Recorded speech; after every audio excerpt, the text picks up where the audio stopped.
This is the piece of artwork that we will be making today. It is inspired by an artist named EttaVee.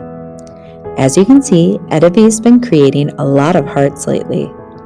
We're going to take her style of hearts and turn it into a clover. EttaVee's name is Jessie Roulette. She was born in southern Indiana, but she now lives in France with her daughter and husband. EttaVee has been hired and collaborated with some of these very big names in the industry. You might have even seen her art on some products at these stores. If you happen to go to some of those stores, you might be looking for products that look like this. She's done puzzles and pouches and glasses, wall art, pillows. She's done welcome mats. She's done so many products that you can actually see and purchase at the stores that we were just talking about. All right, let's get started in our sketchbook. I'm going to use a Sharpie so you can see it really well, but you might want to use a pencil first. We're going to make a giant X on our piece of paper to start out with. This is going to become the clover. I'm trying to make all the sides about the same. And then you're going to make a big rainbow curve about halfway and a rainbow curve to the other top of the X. Now that might be hard for you, so here's a trick that I use.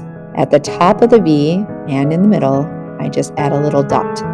That helps me get a better rainbow curve going from side to side. I'm going to do this to 3 or maybe 4 sides of my X. You might make an extra lucky 4-leaf clover. I'm going to stick with a 3-leaf clover. So at the bottom here, I'm going to go ahead and put a stem. All right, now that we have the base of our drawing, it's time to start coloring. We are going to use markers for this part, and we're going to be inspired by EttaVee's work. Take a look. This is Blick Art Supplies, and she was actually the cover of the last educational magazine. This is perfect inspiration. Go ahead and start with your markers, and what we're going to do is make lines around the edge of all of our shapes. So all 3 hearts in my case, and the stem. And I'm just adding, kind of using the side of the tip of the marker, and I'm not filling all the way around, I'm leaving little spaces. But while I have the yellow in my hand, I can go and just make several different lines around all the edges. Now I'll switch my color, and again, going around the edges, but not all the way around the edges. We're going to make this look a little bit like EttaVee's work.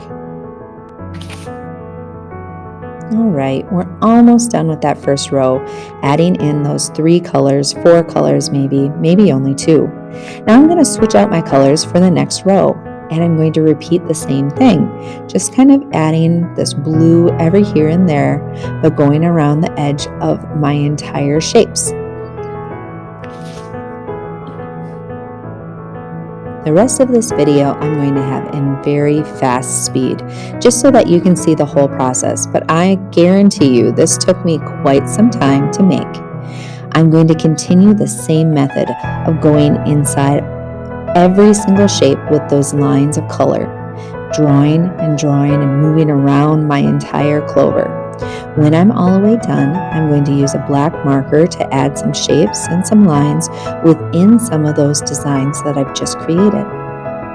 Because we have those super bold colors from our markers, now we can use some crayons to actually add a background. I'm still using EttaVee's style of these stripy colors coming down around the edges.